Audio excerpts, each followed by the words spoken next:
Você conhece a Rádio Web Divulgar? Somos uma rádio espírita que funciona com uma intensa programação musical e informativa durante 24 horas. Para ouvir a rádio, basta acessar o site www.divulgar.net.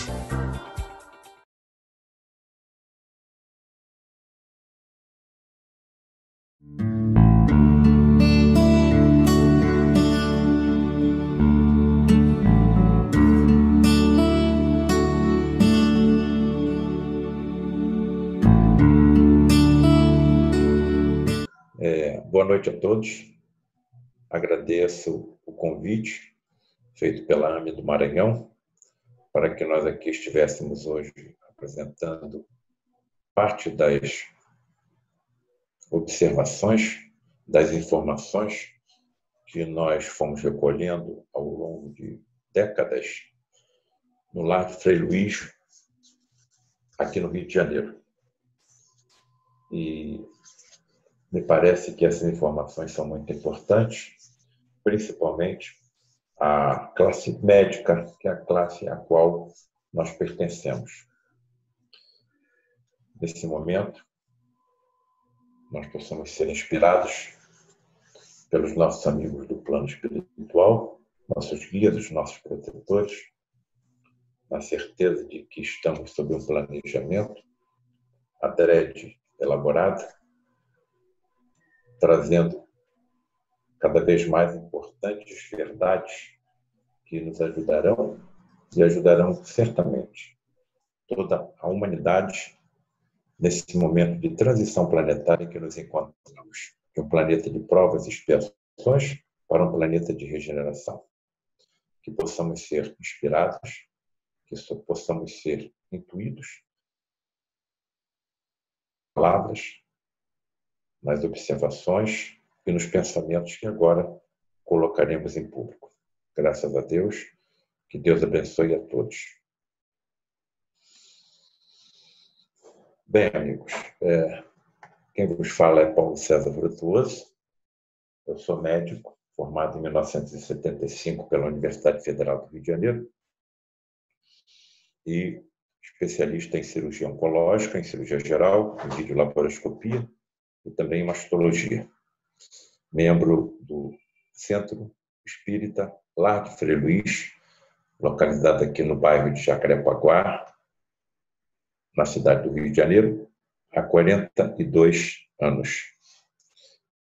Aqui está a figura do nosso patriarca, do nosso líder, Frei Luís, um frade franciscano, que veio aqui para o Brasil na primeira metade do século XX e se radicou na cidade de Petrópolis, na região serrana, e é onde realizou tamanhos prodígios que passou a ser...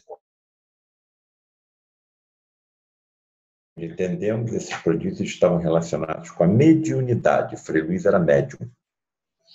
E, curiosamente, o maior centro espírita do Rio de Janeiro, que recebia, antes da pandemia, está voltando aos poucos da normalidade, 4 a 5 mil pessoas por reunião.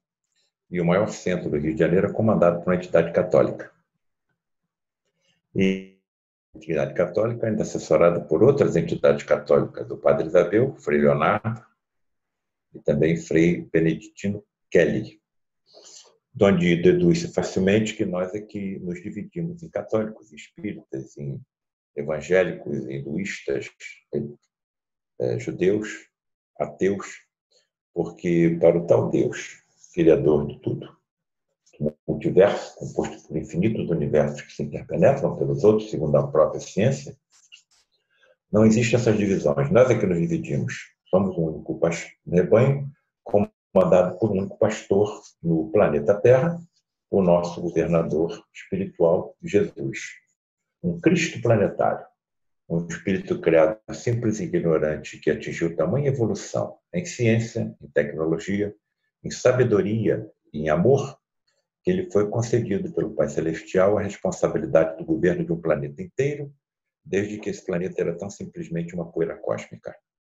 No caso da Terra, há 4 bilhões e 500 milhões de anos. Então, há 4 bilhões e 500 milhões de anos, Jesus já era Jesus. Aqui nós temos uma fotografia aérea do Lar de Frei Luís, E aqui, incrustado nessa floresta, está o santuário onde praticamente todas as observações que nós colocamos nas nossas palestras, nos nossos livros, ocorreram. O Santuário de Materializações do Lar de Frei Luís. Teletransporte e materializações de espíritos, que é um dos temas que nós abordaremos durante essa nossa apresentação. Todos nós conhecemos essa imagem, né? O átomo. Houve uma reunião científica aqui no Rio de Janeiro, no Centro de Tecnologia do Fundão, um dos mais respeitados centros de ciência do nosso país, em que foi discutido o fenômeno vida, e em uma mesa composta por 3 cientistas. Um falaria sobre a origem, outro sobre a evolução, outro sobre a finitude da vida. E, curiosamente, o amigo de vocês foi convidado a participar dessa mesa e comentar sobre a continuidade da vida. Pois será que a ciência já está acreditando que a vida continua depois da morte? E aqui, nessa reunião, havia um físico que fez um comentário muito interessante que eu nunca mais me esqueci. Se nós pegássemos o núcleo de um átomo e colocássemos esse núcleo do tamanho de uma ervilha, e colocássemos essa ervilha no centro do gramado do Maracanã, o primeiro elétron giraria por fora. Ele queria nos dizer que nós somos constituídos por espaços vazios. Aproximadamente os nossos corpos físicos são constituídos por 7 octilhões de átomos. 7 vezes 10 elevado a 23. Se nós reduzíssemos todos os espaços vazios que compõem os nossos átomos, restaria um resíduo na palma de nossas mãos, que provavelmente seria alguma forma de energia. Se nós somos constituídos por espaços vazios, onde estariam então os nossos sentimentos? Onde estaria a ternura? Onde estaria a saudade? Onde estaria o amor? Onde estaria a consciência? Onde estaria o pensamento? Os nossos neurônios, nas nossas secreções, não pode estar, porque os nossos neurônios e as nossas secreções também são constituídos por átomos ou por espaços vazios. Então, nitidamente, a nossa ciência está sendo empurrada na direção de acreditar em alguma coisa além da matéria. E nós sabemos que existe algo além da matéria. Por isso estamos aqui reunidos nessa noite. Outra coisa que também intriga muitos nossos cientistas são as chamadas complexidades irredutíveis, que permeiam todo o universo, que comandam tudo que acontece na natureza. Eu, quando falo em complexidade irredutível, sempre trago esse desenho de um cartunista americano, Rube Goldberg, um gênio, e era coqueluche da juventude na década de 30, 40, 50, dos Estados Unidos. Ele queria, por exemplo, criticar os impostos que eram muito altos. Ele não vai para uma praça com uma trombeta, com um cone, com um alto-falante, criticar o governo. Não. Ele, com a sua genialidade, faz com que um contribuinte sente em cima de uma almofada de ar, e quando ele senta, essa almofada de ar despeja um jato de ar em direção a uma bola de gás que se aproxima de uma vela. Evidentemente, essa bola vai estourar e vai espantar um cachorro que está amarrado em uma gangorra, onde existe uma bola de boliche que cai em cima de outra gangorra que lança ao ar os impostos americanos, que se chocam com um chuveiro na haste oposta, onde existe um regador que despeja sua água sobre uma planta.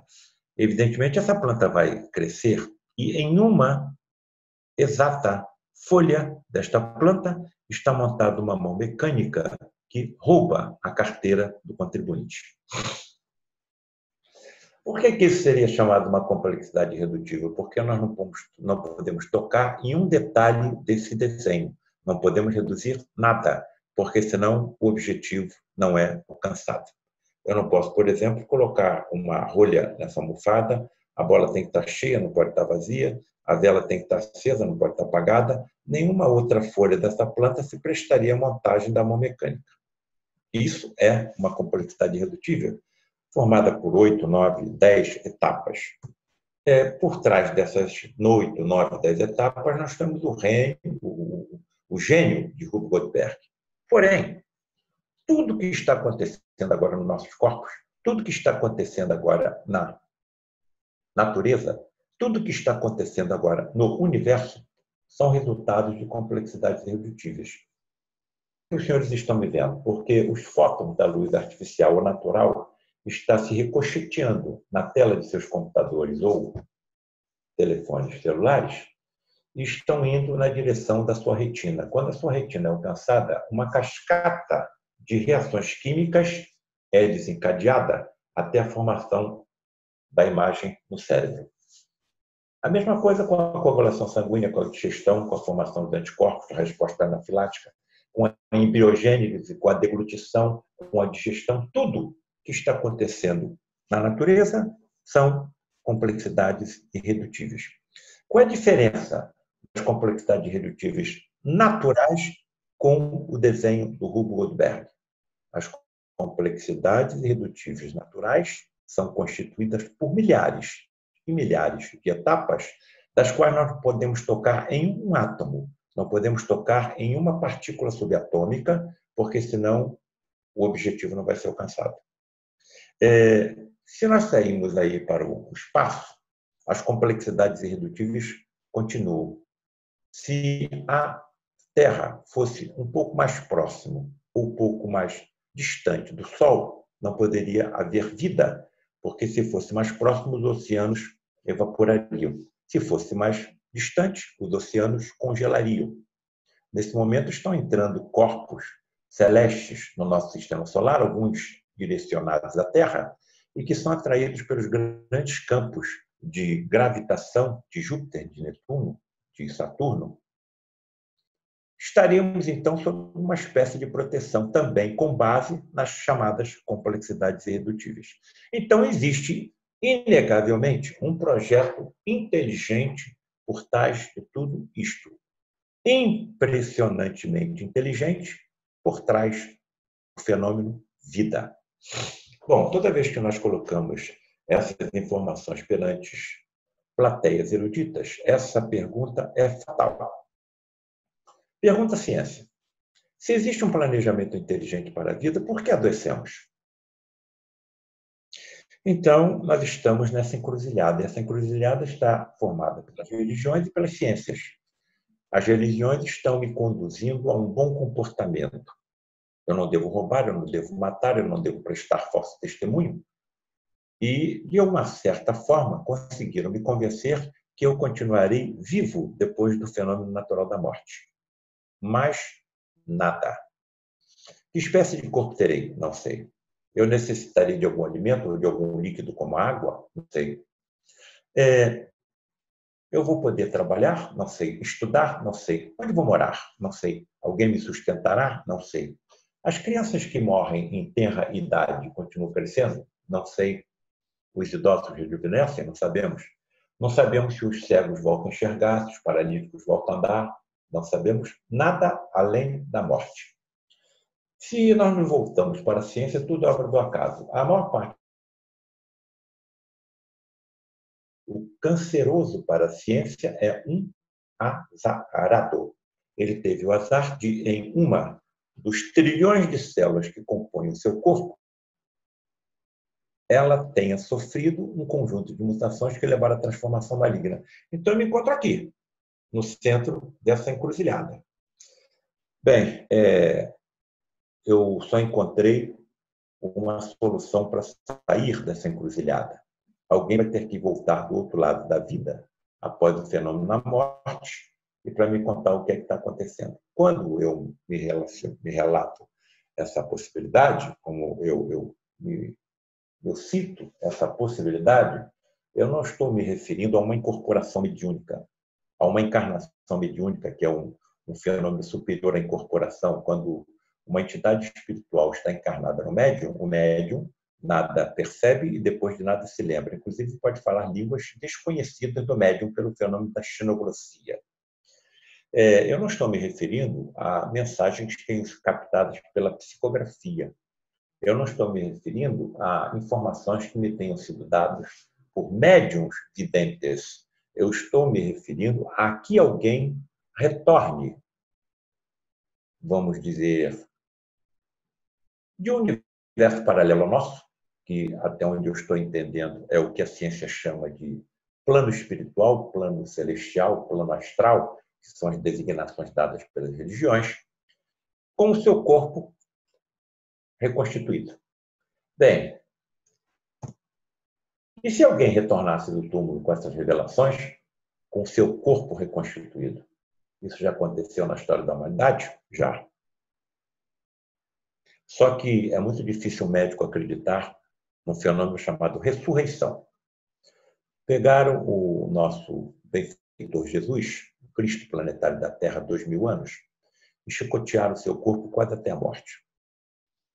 Não satisfeitos, enterraram ali uma coroa de espinhos na cabeça, segundo os historiadores, com um comprimento provável de 2 centímetros. Então, esses espinhos devem ter alcançado a calota craniana, causando uma terrível dor. Não satisfeitos, pregaram seu corpo numa cruz. Não satisfeitos, ainda atravessaram seu tórax com uma lança. E os estudos feitos por patologistas acham que ele deve ter sofrido um choque pericárdico, cardiogênico, com depósito de líquido em torno do coração, dentro do pericárdio, que é a membrana que envolve o coração. Então, entre o pericárdio e a parede do coração, havia um depósito líquido de sangue. E, da metade para baixo, houve um decampamento dos elementos figurados, das plaquetas, dos glóbulos brancos e dos glóbulos vermelhos. E da metade para cima ficou o plasma. As passagens evangélicas dizem que quando a lança atravessou o tórax de Jesus na cruz, a primeira coisa que saiu foi água e depois sangue. Há 2000 anos, o que é que eu pensaria? Sairia água e depois sairia o sangue, que era o que estava decantado na metade inferior do derrame pericárdico que certamente ele sofreu. Estou me baseando em estudos de patologia. Se eu não acredito em ressurreição, eu tenho que procurar um plano B. Aliás, esse plano B eu não procurei, ele foi colocado à minha frente. E eu posso denominá-lo como uma transposição transuniversal de um ser vivo e a materialização em seu corpo, como era na última encarnação, ou talvez até encarnações anteriores, durante alguns momentos. Ou seja, um teletransporte de um ser vivo entre universos paralelos. Absolutamente inacreditável ainda para os nossos cientistas, porque a única coisa que eles conseguiram até hoje teletransportar entre universos paralelos são fótons e elétrons, porque a quantidade de energia necessária à manipulação de tais fenômenos é tão grande que não temos condições tecnológicas e científicas no conhecimento atual para que possa ser realizado tal fenômeno em um ambiente de laboratório. Mas esses fenômenos foram estudados por grandes nomes da ciência e comprovaram a sua veracidade. Então, eu coloco aqui alguns desses vultos célebres que são responsáveis, por exemplo, pelo conforto que nós temos hoje. Camille Flammarion, o maior astrônomo da França, até hoje cultuado pelos franceses. Arthur Conan Doyle, escritor, médico, criador do personagem Sherlock Holmes, conhecido por todos nós. Alfred Russel Wallace, elaborador da teoria da evolução junto com Charles Darwin. César Lombroso, pai da medicina forense ou medicina judicial. Coloco nesse grupo Luiz da Rocha Lima, presidente do Latte Luiz, quando eu lá cheguei, em 1978, o maior homem que eu conheci na vida. Profundo estudioso dos fenômenos mediúnicos. Eu posso remover desse grupo 3: Alex Carrel, Charles Richer e William Crookes. Alex Carrel, prêmio Nobel de Medicina por ter descoberto as substâncias anticoagulantes. Então, graças ao trabalho desse homem, milhares de vidas estão sendo salvas hoje, porque sem seu trabalho não poderia haver transfusão sanguínea, nem poderia haver transplante de órgãos. Charles Richer, prêmio Nobel de Medicina e Fisiologia, 1913, por ter descoberto a resposta anafilática humana. Graças ao trabalho desse homem, milhares de vidas estão sendo salvas neste momento.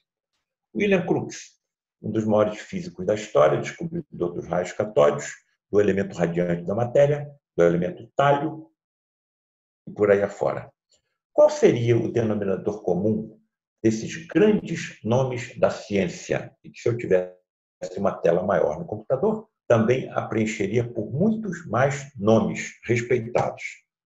Todos os indivíduos, homens ou mulheres, extremamente raros em toda a história da humanidade, denominados efeitos físicos. Indivíduos que entram em transe mediúnico, desmaiam. E quando estão nesse transe mediúnico, profundamente adormecidos, desmaiados, começam a expelir pelos orifícios naturais do corpo, principalmente nariz, boca e ouvido, um fluido de altíssima energia que foi denominado por Charles Richer como ectoplasma. O ectoplasma está em todo ser vivo, seja ele hominal, animal ou vegetal. Ainda não foi alcançado pela nossa ciência, mas a própria ciência ela é humilde o suficiente para reconhecer que só sabe o que acontece em 4% do universo. O que acontece em 96% do universo, a nossa ciência ainda não conhece. E estão ali as denominações de matéria escura, energia escura e outras energias que são desconhecidas na sua integridade pelos nossos cientistas. A nossa ciência não sabe exatamente de onde o elétron retira a energia que o faz girar em torno do núcleo de um átomo de forma indefinida ou infinita. A nossa ciência não sabe exatamente o que é o magnetismo, calcula exatamente todos os seus efeitos, mas não sabe exatamente o que seja. Tanto que a palavra magnetismo é oriunda da palavra magia. Então, estamos ainda engatinhando no escuro, no início de uma ciência que não vai ter fim. Nós temos, talvez, 5 séculos de história de ciência. E nós, como Homo sapiens, já temos em torno de 300.000 anos. Graças a essas energias desprendidas desses médiuns durante seus transes mediúnicos, espíritos desencarnados podem se teletransportar do universo onde habitam e, durante alguns momentos, se materializarem no nosso universo. Uma série de exigências físicas e químicas ocorrem para que tais fenômenos aconteçam. Por exemplo, a ausência de luz, porque os fótons da luz artificial e da luz natural afetam o ectoplasma quando se desprende do médium, afetam o médium em transe e afetam a entidade teletransportada e materializada.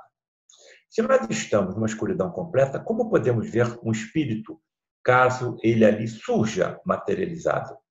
Porque quando ele sai da cabine onde se encontra o médium em transe, a cabine funcionando como um condensador de energias, a entidade surge emitindo luz pelo seu corpo através do fenômeno da bioluminescência, ou seja, a produção de luz por um ser vivo.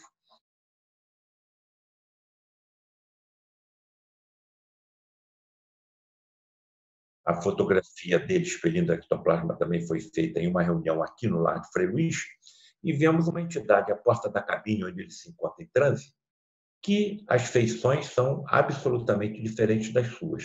É assim que as entidades se manifestam e saem da cabine, coberta por mantos alvíssimos, resplandecentes.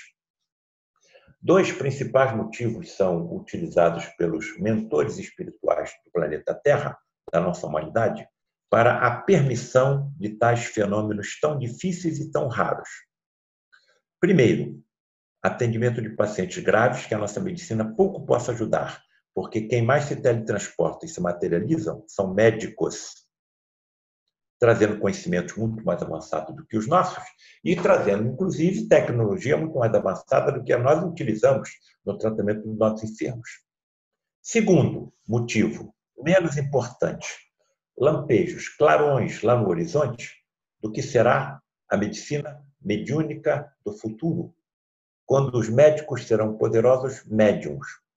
Já somos, de alguma forma, hoje, sem percebermos, mas somos utilizados intuitivamente, porque tamanha é a quantidade de detalhes que temos que manipular na nossa mente para tomar decisões terapêuticas e diagnósticas, que sempre teremos a necessidade de estarmos acompanhados por colegas desencarnados, que nos ajudam através da intuição.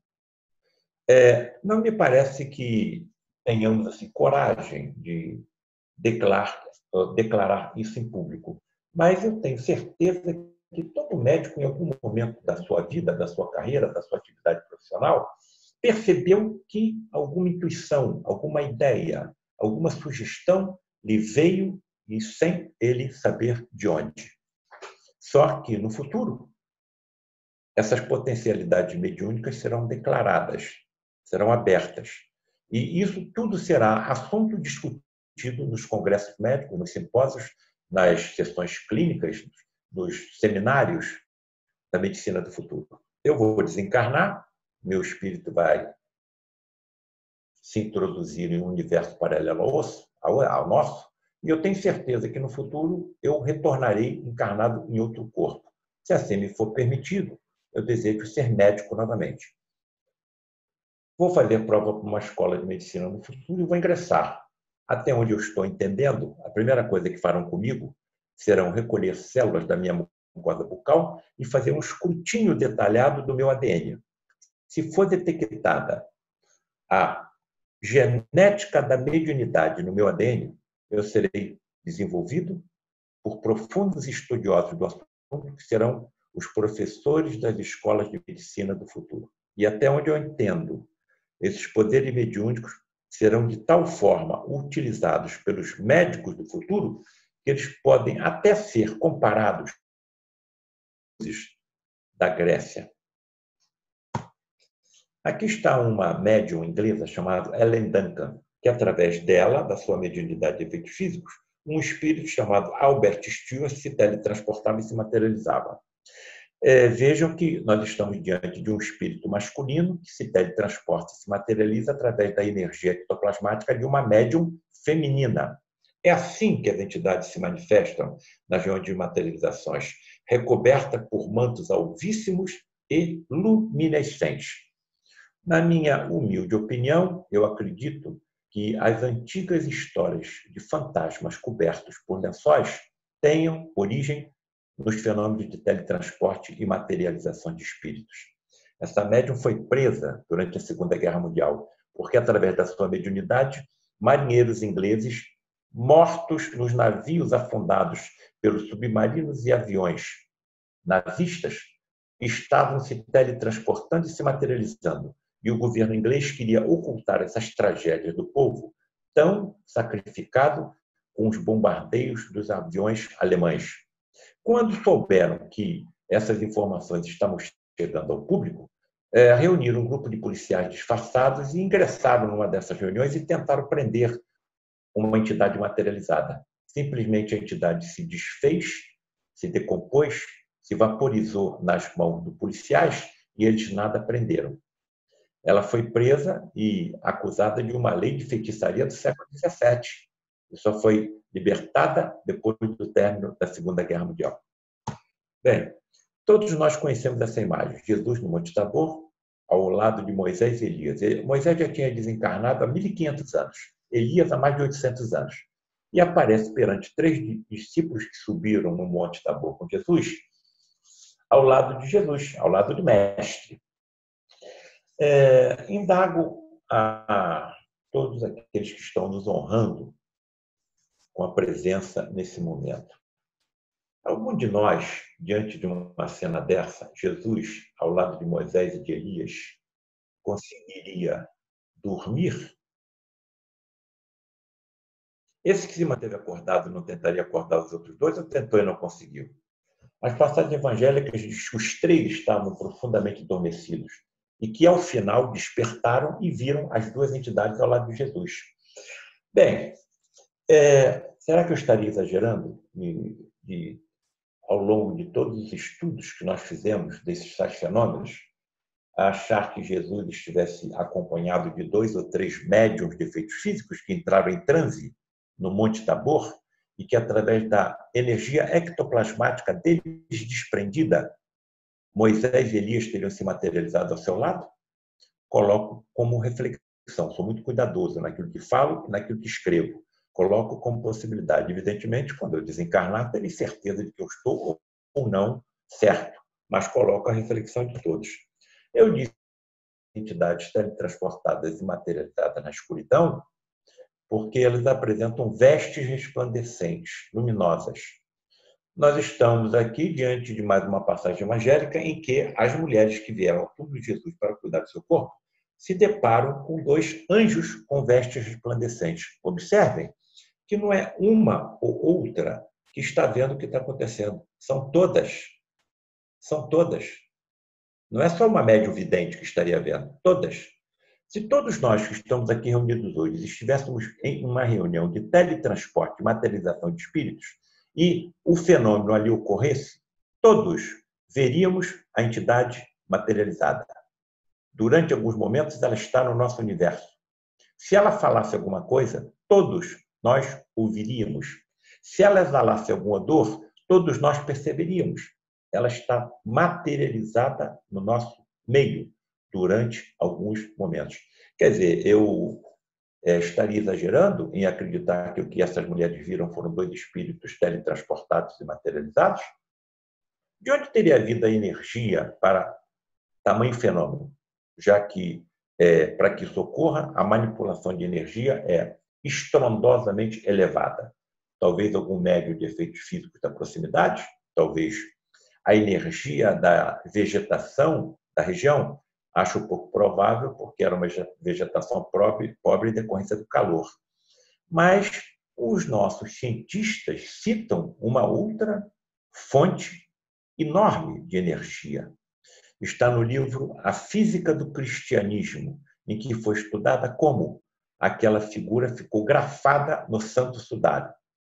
Um corpo, por ele envolvido, pesando em torno de 81 quilos de massa física. Estuda daqui, estuda dali, olha para cima, olha para baixo, olha para a esquerda, olha para a direita. Um conjunto de físicos, uma comungação de físicos, uma comunhão de físicos, chegou à conclusão de que, para que aquela imagem ficasse grafada no manto como ficou, só podia ter uma explicação: uma desintegração atômica do corpo por ele envolvido. E essa desintegração atômica só poderia ter ocorrido em 1/100º de segundo, porque se tivesse acontecido em 2/100º de segundo, toda a Judéia teria sido pulverizada numa explosão atômica. Se pegarmos 60 gramas dos nossos corpos físicos, 60 gramas, e medirmos a energia existente dos átomos nessas 60 gramas, nós temos energia para construir 100 bombas atômicas iguais às que foram lançadas na cidade de Hiroshima. Ele está dizendo isso é a física, não são as religiões, não é o espiritismo. Eu peso 90 quilos, 90 mil gramas, 160 mil bombas atômicas. Se eu soubesse como utilizar de forma inteligente tamanha quantidade de energia, eu tenho a impressão que eu conseguiria o mar e o vento, pelo menos em torno de onde eu estivesse. Será que foi isso que Jesus fez há 2000 anos? Quem é esse homem que até o vento e o mar lhe obedecem? Mas me parece que isso é uma gota de oceano em relação à quantidade de energia manipulada de forma inteligente por um Cristo planetário. Porque para ele comandar a formação de um planeta como a Terra, ele teve que manipular uma poeira cósmica desprendida do Sol. Quanto de energia foi utilizada na composição de um planeta como a Terra? Logicamente, com as legiões de espíritos sob o seu comando. Isso é um Cristo planetário. Qual médico ia acreditar numa história dessa? Eu estou diante de um cego de nascença. Eu vou cuspir na terra, fazer uma lama, aplicar essa lama no olho do cego, ele vai voltar a enxergar? Atenção para a imagem que eu mostrarei a seguir. Um médium de efeitos físicos com uma entidade médica nele encarnada. Então, o espírito médico não está materializado. Está encarnado no médium. Como eu disse, toma conta completa do seu organismo físico. Enquanto cuida de um paciente, observem o que está ocorrendo com o seu nariz e a sua boca. Uma espuma branca dali está se desprendendo. E se isso tivesse acontecido há 2000 anos, o que é que eu pensaria? Vejam que essa fotografia está um pouco ofuscada, porque foi feita na escuridão, com flash de uma máquina fotográfica de modelo antigo, em que se envolvia o flash com um papel celofane vermelho, para diminuir a ação energética dos fótons do flash sobre a energia ectoplasmática e sobre o médium durante a sua atuação. E se eu tivesse conhecimento científico que me permitisse transportar células do perispírito de um cego para o seu olho? Para cada célula do nosso corpo físico, existe uma contraparte no nosso perispírito, que já está sendo estudado pela ciência com o nome de campo morfogenético. E se eu tivesse conhecimento científico, já que eu tenho 50 trilhões de células, por exemplo, 50 trilhões de células, cada célula do meu corpo físico tem uma congênere no meu corpo perispiritual, no envoltório do espírito. E se eu tivesse conhecimento científico que me auxiliasse a teletransportar as células do olho perispiritual de um cego para o seu corpo físico? Energia não vai faltar, porque só na minha constituição física eu tenho energia para manipular milhares de bombas atômicas, sem contar as energias extrafísicas, como, por exemplo, o ectoplasma. Estão percebendo a direção que a nossa apresentação está tomando? Me parece, principalmente os colegas que me honram, que está se descortinando à nossa frente uma ciência assustadoramente mais profunda e complexa do que tudo aquilo que nós possamos imaginar. E como teremos inteligência para compreender tamanha ciência?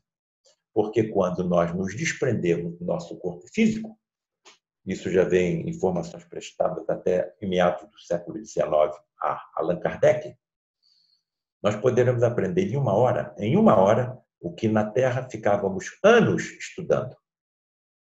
Outra informação preciosa, quando nós nos desprendemos do casulo, a vida está na borboleta, não está no casulo, tudo aquilo que nós achamos que perdemos ou que esquecemos, retornará novamente à nossa lembrança.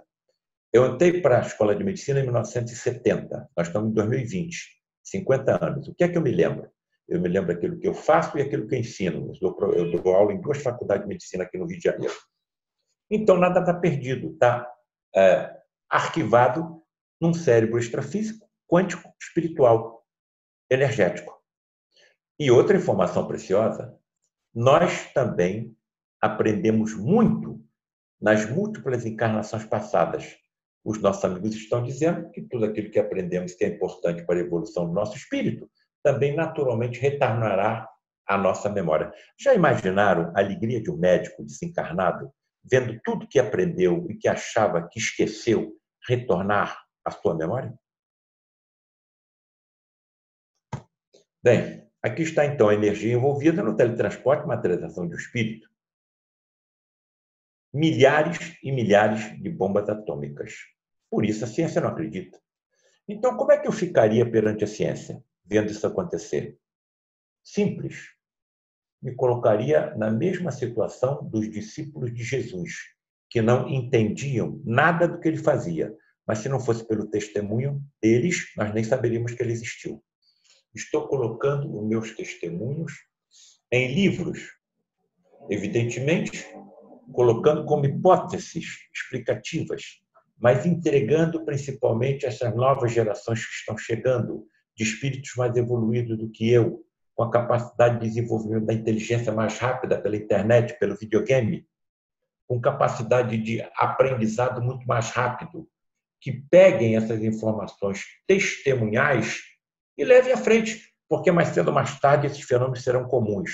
Não existe nada sobrenatural, nem existem milagres. Existem o que ainda não é comum. Isso é só questão de tempo. E peço, então, a bondade de fazerem comigo, nesse momento, 4 reflexões. E se algum médico estivesse presente em uma dessas reuniões? E se algum médico já falecido, porém vivo em outro plano de existência, ali se materializasse? E se fosse possível diálogo entre esses 2 médicos? E os diálogos continuassem a ocorrer ao longo de 40 anos? Foi exatamente o que aconteceu comigo. Como é que eu vou voltar? Eu vou voltar para onde? Começar tudo outra vez? A estrela de Belém? Se fosse uma estrela, nós não estaríamos aqui. Um cometa também não estaríamos aqui. Acredito, um objeto não identificado, voador não identificado. O Sermão da Montanha, a crucificação, a ressurreição, entre aspas, não acredito em ressurreição. O que eu acho que aconteceu foi um teletransporte e a materialização do Espírito de Jesus, porque ele mesmo desencarnou. Senhor, em suas mãos eu entrego o meu espírito. Então ele desencarnou. Então não houve ressurreição. Bem, não tem como voltar, só posso seguir em frente. Principalmente quando eu percebi que grandes nomes da ciência tinham estudado, pesquisado e testemunhado os mesmos fenômenos que eu estava vendo. Tamanha foi a quantidade de informações que eu me vi na obrigação de colocar a público, principalmente direcionada à classe médica. Então, está aí a medicina, a face oculta da medicina, que é o título da nossa apresentação hoje. Espíritos decaídos materializados, conseguiu-se no lar de Frei Luís 7 fotografias de entidades decaídas, espíritos que estão descritos nas obras de André Luiz, Missionários da Luz, Obreiros da Vida Eterna, Libertação, Ação e Reação, estão descritos lá, inclusive com deformações na sua fisionomia, com aspecto animalesco. 7 dessas fotografias foram conseguidas no lar de Frei Luís no final da década de 70 e início da década de 80. Em algum momento da humanidade isso aconteceu? Até meados do século XIX não existia máquina fotográfica, você não podia fotografar nada. Do final do século XIX e início do século XX, múltiplas fotografias de espíritos materializados podem ser encontradas na internet. Alguma delas mostra algum espírito deformado na sua fisionomia, com aspecto animalesco? Em nenhum momento, em nenhum local da humanidade, da Terra, tal fenômeno aconteceu. O nome está dizendo espíritos decaídos materializados. Amigos, eu não tive coragem de colocar as fotografias nesse livro, porque se tivesse aquelas fisionomias, não ia querer que minhas fotografias saíssem em livro, em jornal, em revista, em televisão, internet. Segundo, esses espíritos foram conquistados pelo amor de Frei Luís, estão em recuperação e serão arcanjos de luz. É só uma questão de tempo. Terceiro, a razão mais importante. Eu não sei o que fiz em vidas passadas. Eu posso ter sido pior do que eles. Então, descrevo detalhadamente cada fotografia, mas não as coloquei no livro. Reflexões espiritualistas e científicas de um médico, alienígenas ou médiums, ponto de interrogação, a medicina mediúnica do futuro. E estamos agora lançando no dia 22 de novembro, aqui no Rio de Janeiro, no Lar de Frei Luís, presencial e por live, às 10 horas da manhã. Se quiserem interesse, pode entrar no site do Lar de Frei Luís, no domingo, 10 horas da manhã, o livro Câncer, Aspectos Históricos, Científicos e Espiritualistas. Fomos pesquisar a doença há 4.000 anos antes de Cristo. O nome está dizendo tudo. Câncer, Aspectos Históricos, Científicos e Espiritualistas. E, certamente, em 2021, esse novo trabalho, que já está além da metade já pronto, que é o livro Teletransporte e Materialização de Espíritos. Em que se baseia a face oculta na medicina? Diálogos principalmente com esse médico que é Starr, Frederic von Stein. Os senhores não estão vendo um médico cirurgião aparamentado como eu para entrar numa cirurgia. Os senhores estão vendo um espírito de um médico cirurgião teletransportado e materializado. Tanto está materializado que impressionou uma chapa fotográfica. Quem foi Frederic von Stein? Cirurgião do exército nazista. Por que um cirurgião do exército nazista teria se aproximado do lar de Frei Luís? Porque no nosso educandário, com mais de 500 crianças, haviam judeus reencarnados. E o ódio persistia. Só que caiu nas malhas do amor de Frei Luís, que também era alemão. Quando ele percebeu os equívocos que tinha cometido e continuava cometendo, ficou 10 anos sem se manifestar. Quando voltou a se manifestar, o médium de efeitos físicos Gilberto Arruda já estava no centro, no grupo, e através da sua mediunidade de efeitos físicos, os maiores fenômenos que eu encontrei na descrição literária aconteceram. Vejam que quando ele se materializou, ele trouxe em suas mãos um lírio. O lírio era o símbolo de Frei Luís, que quando habitava o mosteiro em Petrópolis, era ele quem cuidava dos jardins do convento. Ele adorava lírios e violetas. Em homenagem a Frei Luís, Frederico se materializou com um lírio em suas mãos. Quando ele se manifestava antes de ficar afastado, né, ele se incorporava no médium chamado Benayon, batia os seus calcanhares, estendia a mão direita ao ar e saudava Hitler. Falava em alemão, pelo fenômeno da xenoglossia. E, como nós tínhamos um senhor austríaco no grupo, esse senhor compreendia o que Frederico falava pela xenoglossia através do médium. Em que se baseia esse livro? Então, diálogos entre o médico encarnado e outro desencarnado materializado pela ectoplasmia. Vamos dar algumas perguntas que eu fiz ao Frederico e as respostas que ele me deu. Frederico, por que pacientes submetidos a cirurgias hiperfísicas não acusam dor durante o procedimento? Entendo cirurgias hiperfísicas limites físicos do corpo humano. Exemplo, aqui está Frederico, não materializado, mas encarnado no médium Gilberto Arruda, desnudo da cintura para cima, cuidando de um paciente deitado no leito. Nunca vi a utilização de qualquer instrumento metálico. Se eu visse, me afastaria. Eu sou cirurgião, como é que eu me sentiria vendo um instrumento metálico não esterilizado sendo usado? O que eu vi era a utilização das mãos, tanto encarnado como materializado, e a tal força mental que todos nós possuímos, mas ainda não temos o merecimento para utilizá-la. Nem temos uma formação genética que nos permita a utilização dessas energias. O médico do futuro terá. Percebo que ele está atuando, inclusive, com sangramento, com extração de peças cirúrgicas. Até onde eu entendo, essas intervenções alcançam o perispírito. Alcançam o perispírito. E tais tratamentos e tais intervenções podem ou não se manifestar também no corpo físico. Eu nunca prometi nenhum milagre a ninguém. Ninguém levei numa reunião dessa para sair de lá curado. Mas eu tenho absoluta certeza que todos foram beneficiados. Assisti curas, assisti curas. Tanto que está descrito em todos os meus livros, principalmente na face oculta da medicina, no Espíritos, a Medicina Mediúnica do Futuro, e esse que está sendo lançado dia 22, Câncer, aspectos históricos, científicos e espiritualistas. Resposta. Olha, o paciente não sente dor porque os nossos cientistas sabem como estimular o seu sistema nervoso para produzir as chamadas endorfinas encefalinas, substâncias descobertas em camelos e dromedários em oásis do Saara, mastigando frutos espinhosos, com sangramento das gengivas e apanhando do condutor. Isso despertou a curiosidade dos nossos biólogos.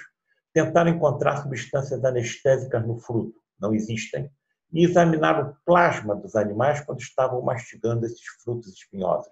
E descobriram as endorfinas encefalinas. O nome está dizendo, morfina interna. Algumas dessas substâncias químicas produzidas pelos nossos neurônios têm uma capacidade anestésica até 200 vezes maior do que qualquer morfina que nós encontremos no mercado. Com uma vantagem, não leva a dependência química. Então, os seus anestesistas sabem como estimular o sistema nervoso central do paciente, que está sendo submetido às chamadas cirurgias hiperfísicas, a produzir grandes quantidades de endorfinas e encefalinas. E se os nossos anestesistas soubessem como fazer isso? Estão percebendo a ciência que está se descortinando à nossa frente? Frederico, por que com frequência vejo você e outras entidades médicas atuarem em regiões do corpo dos doentes distantes da área enferma? O paciente que está com tumor no cérebro, Frederic está atuando no tórax. O paciente está com uma insuficiência coronariana, Frederic está atuando no abdômen. O paciente está com tumor no estômago, Frederic está atuando na cabeça. Por que ele não atua na região anatômica onde está a doença? Vou mostrar a resposta que ele me deu e eu não vou fazer nenhum comentário. A preocupação do enfermo sobre a região ou órgão que ele sabe está doente dificulta a nossa atuação.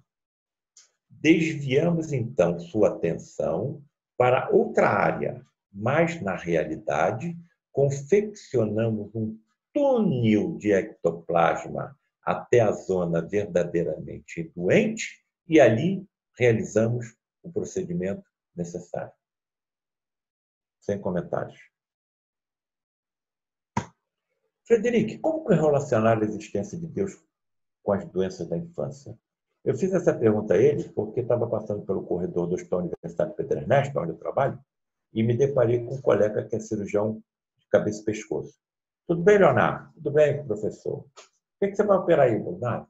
Eu vou fazer uma traqueostomia, para ver a traqueia de um paciente. Por quê? Vamos lá na sala de cirurgia que eu lhe mostro. Entro na sala de cirurgia e me deparo com um paciente anestesiado, entubado, com um tumor maligno, denominado sarcoma. Os colegas médicos sabem que é um tumor altamente letal, no pescoço. Tamanho do tumor, mais ou menos do tamanho da cabeça do paciente. Estava comprimida a traqueia, Leonardo fez uma traqueostomia para a criança não morrer sufocada e algumas semanas depois o paciente morreu. Idade do paciente, 6 meses. E aí eu falei, Leonardo, esse tumor começou com essa criança.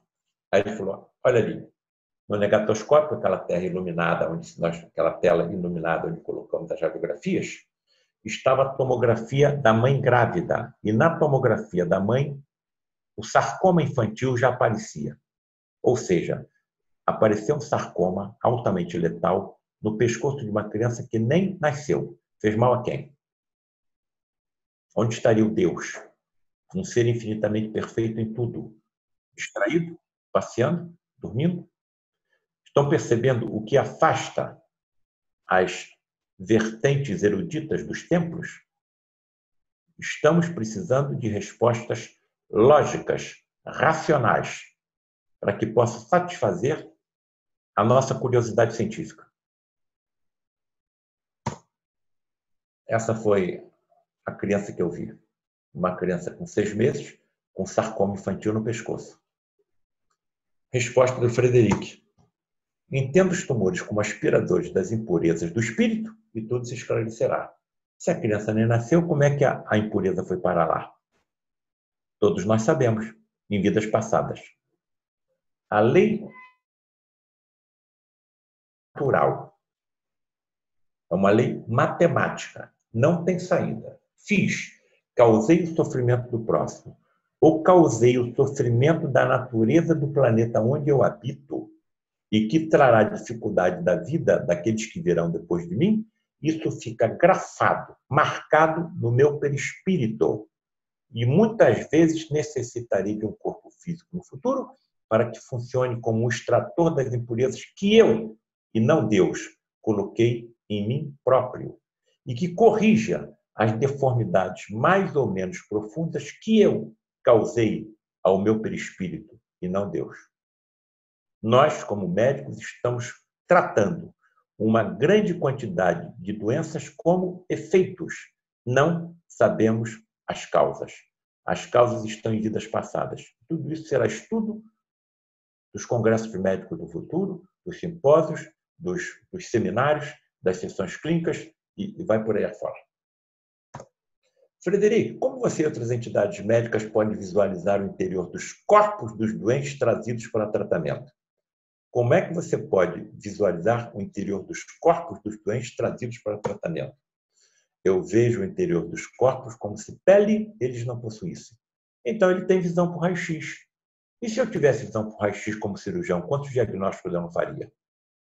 E ele via o raio-x, por transparência, mesmo quando estava encarnado no organismo físico do médium. Então, o organismo físico do médium, que não difere muito dos nossos na sua parte física, na sua parte orgânica, tem algumas possibilidades da visão por transparência, que nós ainda não alcançamos como espécie humana em evolução.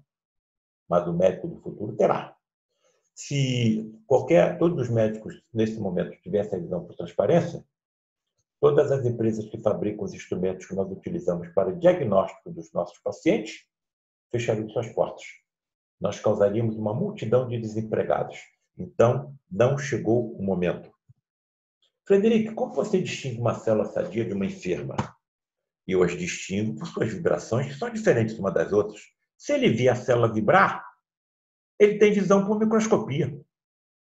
Ele vê a célula vibrar, ele vê as colorações das células diferentes uma da outra. Uma célula cancerosa era uma célula sã. Nós, com a medicina, já temos instrumentos muito sensíveis que nos ajudam, como, por exemplo, a tomografia por emissão de pósitrons. O que é um pósitron? Um elétron com carga positiva.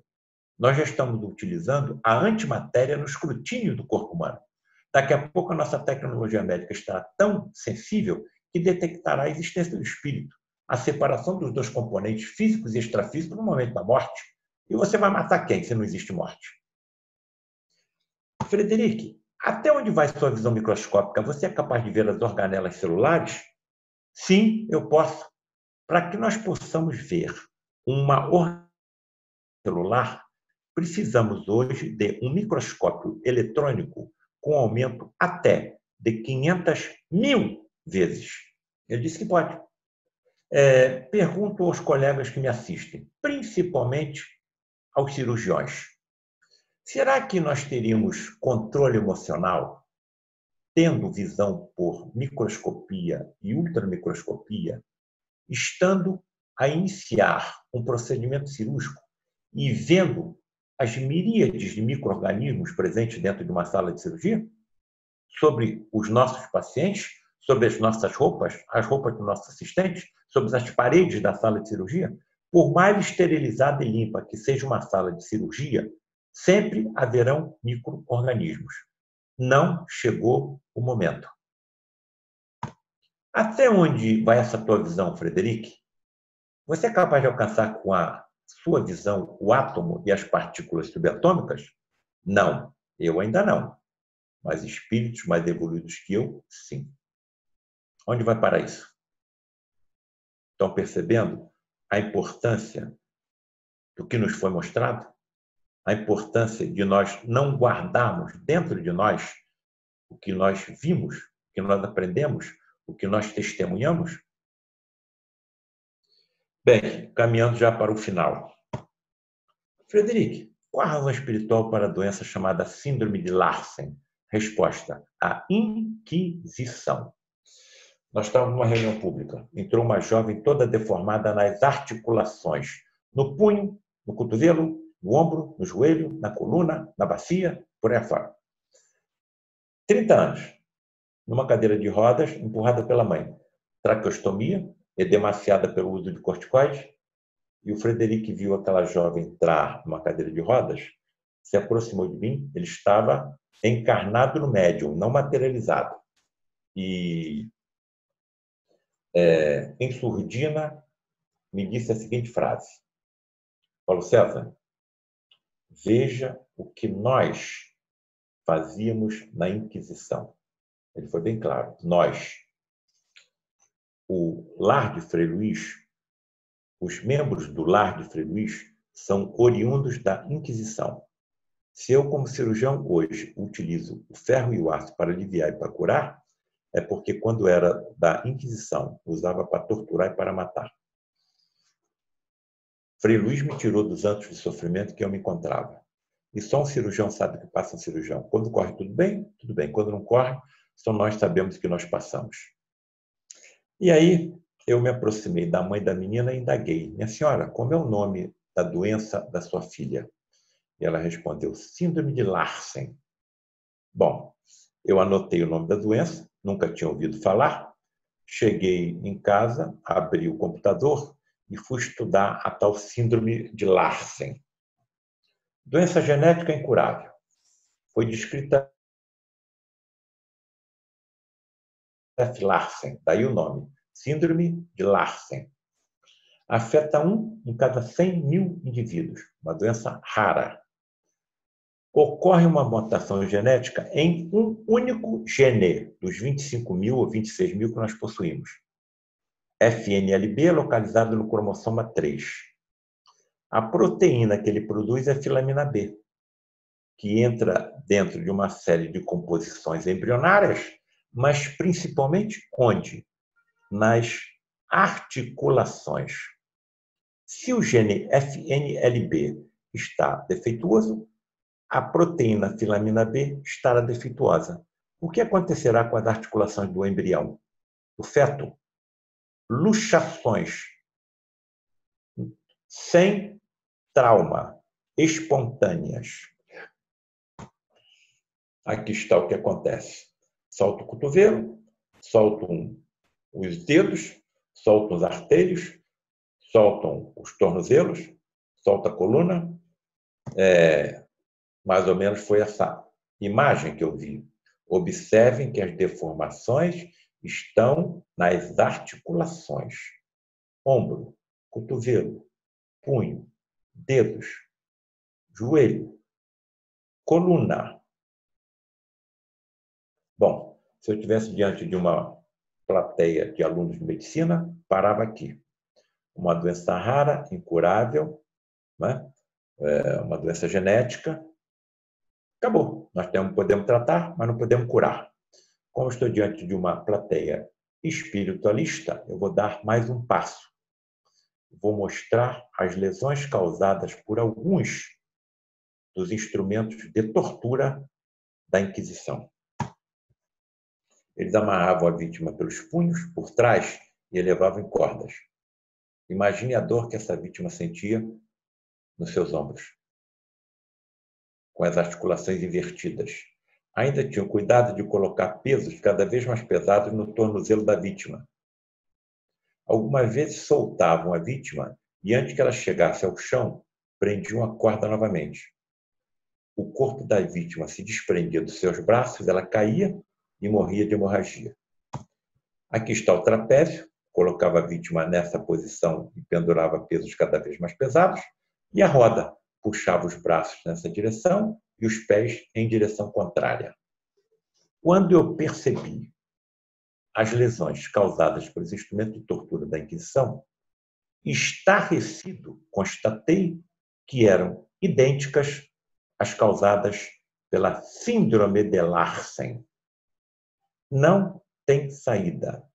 Eu posso plantar o que quiser, mas a colheita é obrigatória. Então, nós estamos em muitas destas doenças, principalmente genéticas, tratando efeitos. Não sabemos as causas. E as lesões estão originárias no perispírito, no envoltório energético do corpo espiritual, que é quem molda o nosso corpo físico. Bem, então aqui está a formação orgânica, não é? O óvulo se une com o espermatozoide, dá 2, 4, 8, 16, 32 células absolutamente iguais, constitui uma estrutura chamada mórula, e, de repente, células absolutamente iguais começam a se diferenciar. Em uma célula hepática, outra da pele, outra do estômago, outra do osso, outra em neurônio. Quem é que está comandando toda essa formatação? Se são células absolutamente iguais, constituintes da estrutura chamada mórula. A forma extrafísica, o campo morfogenético, estudado principalmente por Sheldrake, que organiza a nossa estrutura biológica. Os defeitos vão atuar onde? No ADN. Bem, aí está o amigo de vocês, realizando o procedimento. Então, 45 anos de cirurgião, hein? 45 anos dessa cirurgião. Eu hoje não entro num ambiente sagrado da sala de cirurgia, nunca entro, sem colocar na minha mente essa imagem. Que Deus me ajude, sempre é bom pedir.